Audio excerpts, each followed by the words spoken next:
सभी शिव भक्तों को मेरा सादर प्रणाम।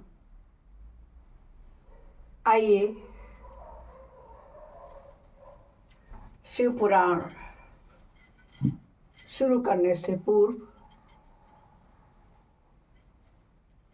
सभी देवताओं का आवाहन करें।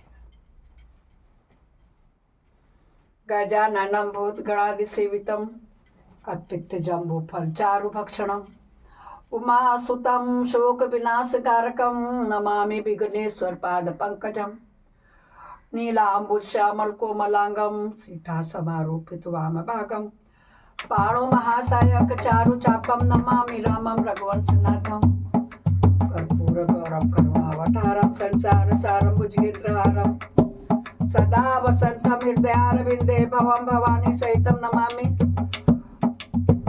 त्वमेव माता च पिता त्वमेव बन्धुश्च सखा त्वमेव विद्या द्रविणं त्वमेव सर्वं मम देवदेव। गुरुर्ब्रह्मा गुरुर्विष्णु गुरुर्देव महेश्वर गुरु साक्षात् परब्रह्म तस्मै श्री गुरुवे नमः। आनंदी आनंद कर सब संकट दूर, जो सेवक शरण में है पड़े सदा रहे भरपूर। तुम दाता हम मांगता दिया तुम्हारी खार, तुम ऐसी जगदाता माता छोड़ तुम्हें किस और दर जाए। सदा भवानी दाहिनी सिद्धि करें गणेश, पंचदेव रक्षा करें और ब्रह्मा विष्णु महेश। सर्वे भवन्तु सुखिना सर्वे सन्तु निरामया, सर्वे भद्राणि पश्यन्तु मा कश्चित् दुःख भाग् भवेत्। बोलो नमः शिवाय, ओम नमः शिवाय, ओम नमः शिवाय, ओम नमः शिवाय। जिसे श्रवण कर मिट जाती है,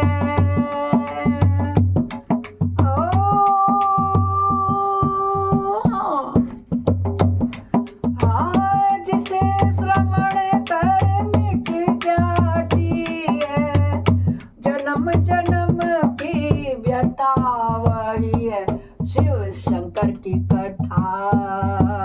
भक्तों भोले बाबा की कथा, शिव शंकर की कथा, भोले बाबा की कथा। पाप हर कष्ट हर संकष्ट हर कर सभी समस्याओं का हल, ऐसे भोले भगवान की जय होवे। हर हर हर महादेव। भक्तों कल हमने 26वें अध्याय तक श्रवण किया था ना, शायद देखते हैं। आज हम 27वां अध्याय पूरा होता, 26-27 हमने पढ़ा था। आज हम 28वें अध्याय में प्रवेश करेंगे, जिसमें भगवान शिव का यतिनाथ एवं हंस नामक अवतार है। समझ रहे आप लोग, हंस का और यतिनाथ नाम का। नंदीश्वर कहते हैं, हे मुने, अब मैं परमात्मा शिव के यतिनाथ नामक अवतार का वर्णन करता हूँ। मुनीश्वर, अर्बदाचल नामक पर्वत के समय एक भील रहता था जिसका नाम था आहुक। उसकी पत्नी को लोग आहुका कहते थे।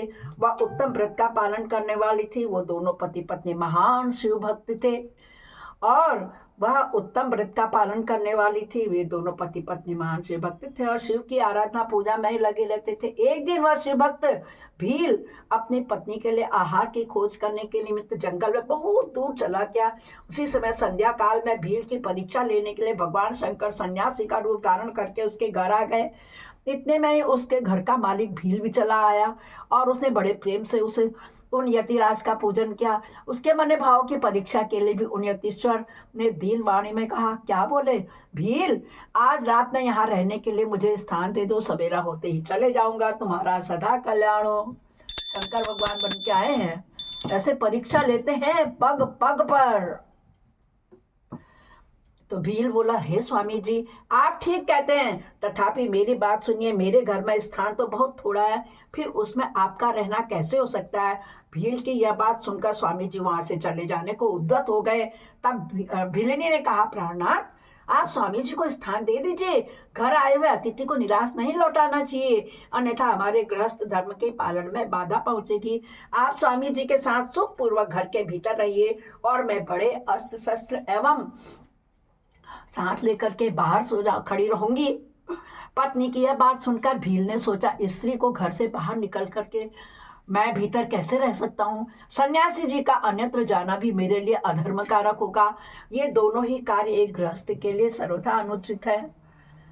कहते हैं ना, अतिथि देवो भव, इसीलिए कहते हैं पता नहीं किस रूप में अतिथि बन के भगवान जी आपके घर आ जाएं। इसलिए कभी भी अतिथि को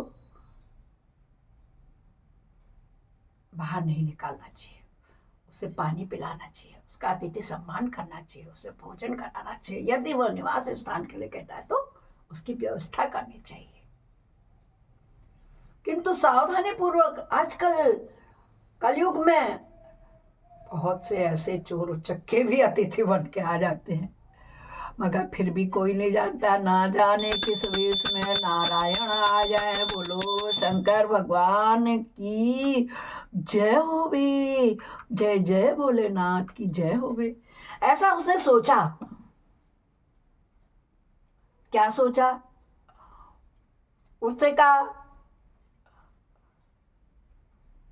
कि जो हो मुझे ही घर के बाहर सोना चाहिए, जो होनहार होगी वह तो होकर ही रहेगी। ऐसा सोचकर आग्रह करके उसने स्त्री को और सन्यासी जी को आनंद घर के भीतर रख दिया और स्वयं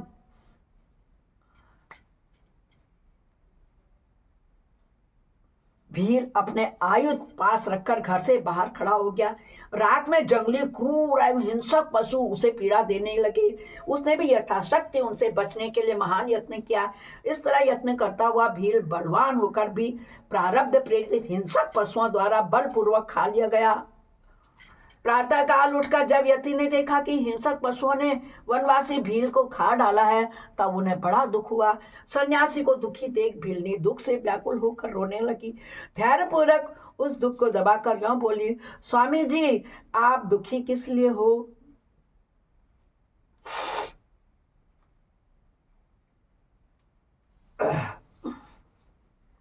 इन भीलराज का तो इस समय कल्याण ही हुआ है। ये धन्य और कृतार्थ हो गए हैं जो इन्हें ऐसी मृत्यु प्राप्त हुई। मैं चिता की आग में जलकर इनका अनुसरण करूंगी। आप प्रसन्नता पूर्वक मेरे लिए एक चिता तैयार कर दें, क्योंकि स्वामी का अनुसरण करना स्त्रियों के लिए सनातन धर्म है।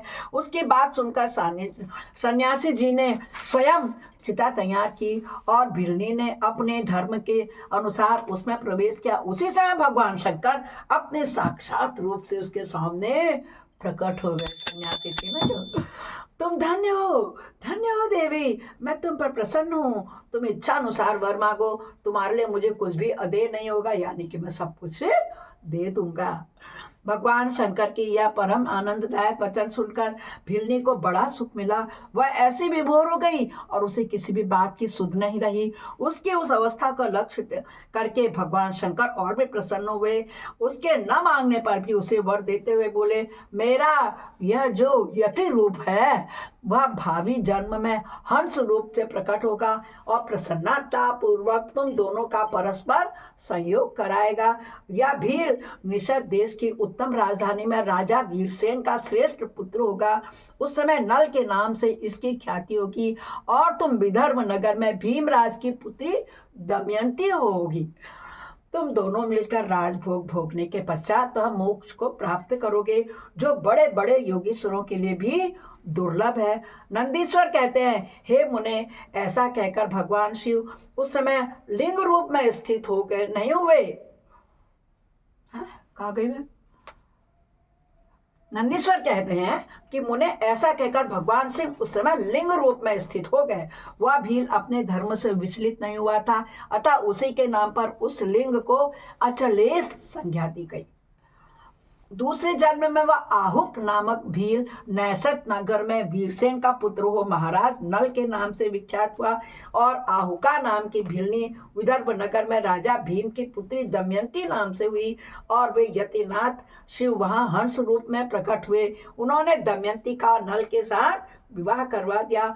पूर्व जन्म के सत्कार जनित पुण्य से प्रसन्न हो भगवान शिव ने हंस का रूप धारण करके उन दोनों को मिला दिया, उनको सुख दे दिया। बोलो शंकर भगवान की जय हो। हंसावतारी शिव भांति भांति की बातें करने लगे और संदेश पहुंचाने में कुशल थे। वे नल और दमयंती दोनों के लिए परम आनंददायक हुए। बोलो शंकर भगवान की जय हुए। ओम नमः शिवाय, ओम नमः शिवाय। ऐसे भील और भीलनी को मिला दिया। आहुक और आहुका का मिलन हंस रूप में आकर के शंकर भगवान ने कराया।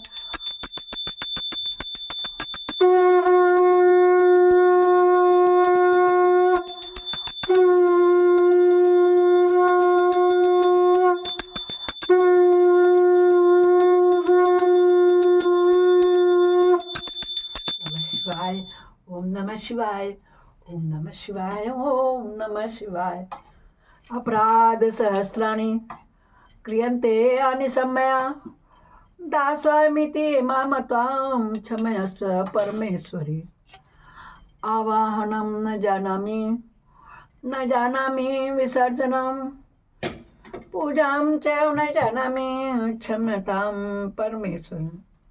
मंत्रहीनं क्रियाहीनं भक्तिहीनं सुरेश्वर यद पूजितं मया देव परिपूर्णं तदस्तु मे। शंकर भगवान आपकी जय होवे, जय जय होवे।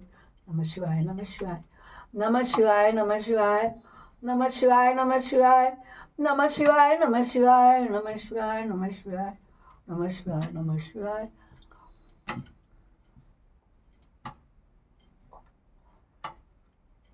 भक्तों, जो ये अंत में मैं प्रार्थना करती हूँ, हर पूजा के बाद आप लोग जरूर किया करें। नमस्कार। अपने वाणी को विश्राम देती हूँ, कल फिर मिलते हैं। तब तक के लिए हर हर हर महादेव।